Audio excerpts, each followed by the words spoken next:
হারুন সাহেবের ভাতের হোটেল বন্ধ। ভাতের হোটেল বন্ধ, অনেকেই মন খারাপ করছে।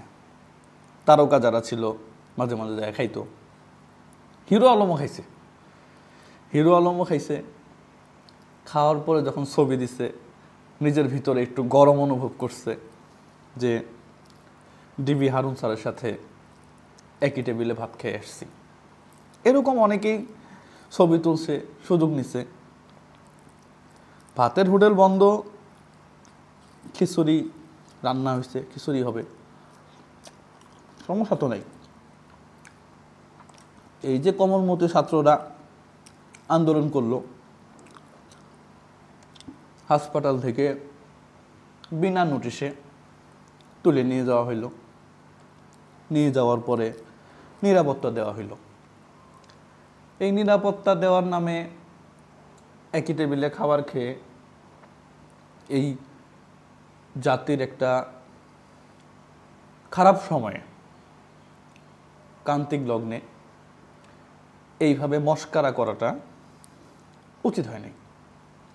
এজ এ সাধারণ মানুষ হিসাবে আমরা সমালোচনা করতেই পারি। আপনি খাওয়াইছেন, সমস্যা নেই।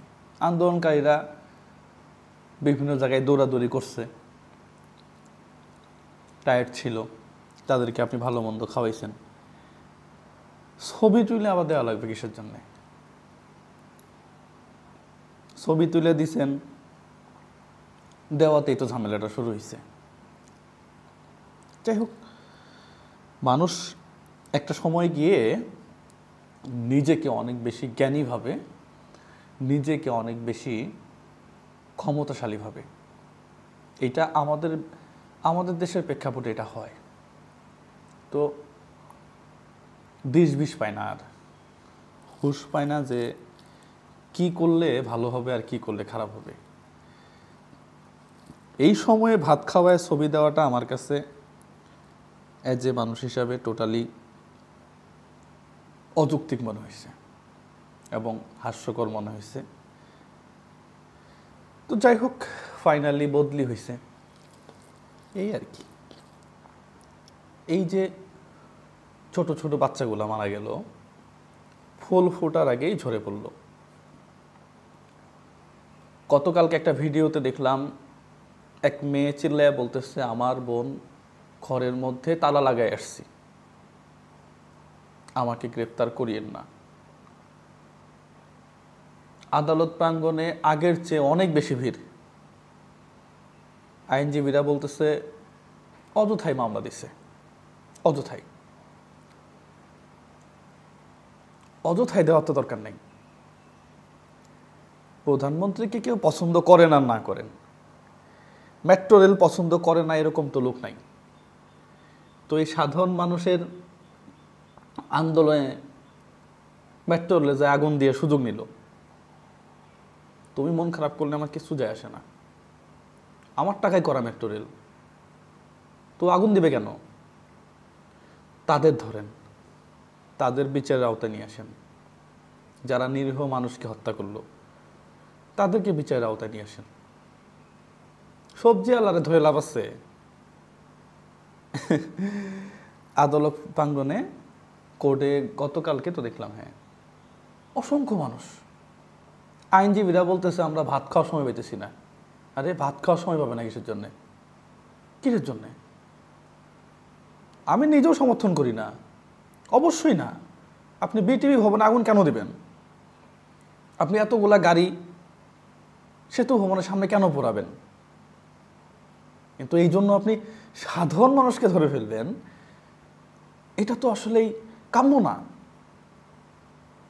আমার ছোট ভাই এই ইন্টার পরীক্ষা দিবে, মাত্র ইন্টার পরীক্ষা দিতেছে আর কি, রানিং। আমি আমার লাইফে, আমি তো দূরের কথা, আমার বাপও কোনোদিন ওই শেখ হাসিনা বলেন আর ওই খালেদা জিয়া বলেন একটা ছবি এরকম করে দেখায় কোনোদিন মিছিলে গিয়ে বলছে যে হ্যাঁ আমি এটা। যদি কেউ দেখাইতে পারে গলা কেটে ফেলবো নিজের। আমি তো দূরের কথা, আমার ভাই তো দূরের কথা। সে করতেছে কি, বললাম, আমাকে ফোন দিয়ে বলতেছে ভাই আশেপাশের লোকজন ধরে নিয়ে যাইতেছে, হ্যাঁ মেসের মধ্যে তল্লাশি করতেছে, আমি বাড়ি চলে যাব। কেন? কই আমার পরীক্ষা, আমি পড়ালেখা করি, হ্যাঁ সায়েন্সের ছাত্র, এসএসসিতে গোল্ডেন প্লাস পেয়েছে। আমি বললাম ঠিক আছে তুই বাড়ি চলে যা, এই দেশে ওই সংগ্রাম করে থাকার দরকার নেই। ও বাড়ি চলে গেছে। এই যে পড়ালেখার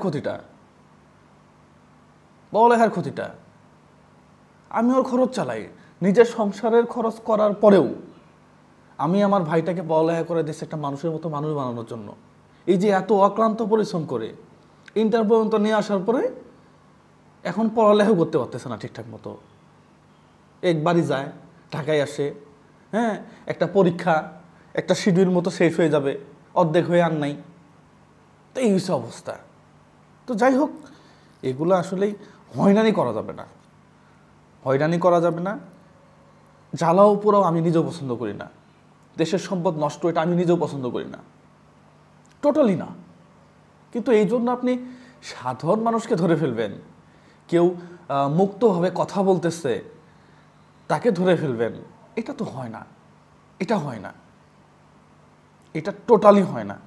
প্রত্যেকটা প্রাণের মূল্য আছে, হোক সে ছাত্রলীগ, যুবলীগ, যুবদল, সাধারণ শিশু, সাধারণ মানুষ, পথচারী, প্রত্যেকটা প্রাণের মূল্য আছে। পুলিশ, র্যাব, প্রত্যেকটা জায়গাতে তদন্ত হওয়া উচিত এটা। কিন্তু কাউকে হয়রানি করবেন না। সবাই ভালো থাকবেন, সুস্থ থাকবেন। বৃষ্টির দিন নিচে ভাতের হোটেলে বন্ধ থাকতে পারে, তাই চিন্তা করলাম যে না, ভাতের হোটেল বন্ধ জন্য তো আর খাওয়া দাওয়া বাদ দেওয়া লাগবে না।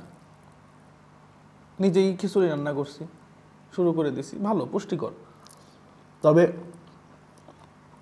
ভাতের হোটেল যেটা গেছে, এখানে আমরা খিচুড়ি হোটেল আর আশা করি না।